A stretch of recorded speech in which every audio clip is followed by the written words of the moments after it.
और अब रुक करते हैं अगली खबर का। बीजेपी मुसलमानों को साधने के लिए लगातार कार्यक्रमों का आयोजन कर रही है। एक बार फिर मोदी सरकार के 11 साल पूरे होने पर लखनऊ में कार्यक्रम का आयोजन किया गया है।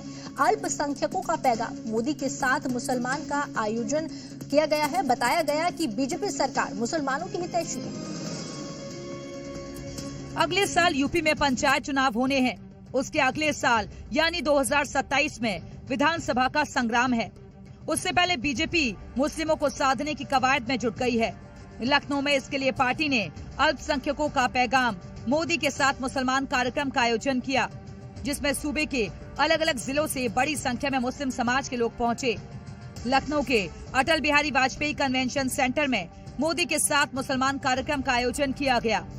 मुस्लिम समाज को मोदी योगी सरकार की ओर से उनके लिए किए जा रहे कामों को गिनाया गया, तो साथ ही विरोधी दलों पर मुस्लिमों को बरगलाने और सिर्फ वोट बैंक के लिए इस्तेमाल करने का भी आरोप लगाया गया। किसी गरीब के घर पे राशन, किसी गरीब के घर पर रसोई गैस, किसी गरीब के घर पर किसी से पूछा नहीं कि तुम्हारी जाति क्या है, तुम्हारा धर्म क्या है, तुम्हारा पंथ क्या है, तुम्हारा प्रांत क्या है, नहीं पूछा। मैं चर्चा अल्पसंख्यक समाज के खासकर मुसलमान भाइयों से कर रहा हूं।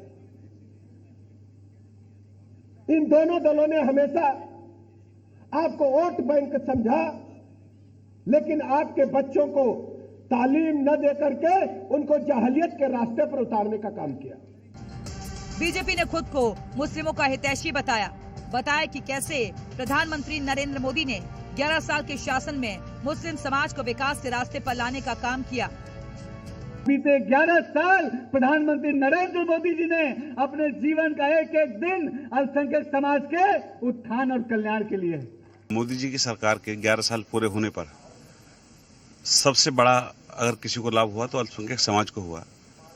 लगभग 30% से लेकर 40% तक लाभार्थी आज अल्पसंख्यक समाज से हैं। बीजेपी को लेकर मुसलमानों के मन में हमेशा संशय बना रहा है।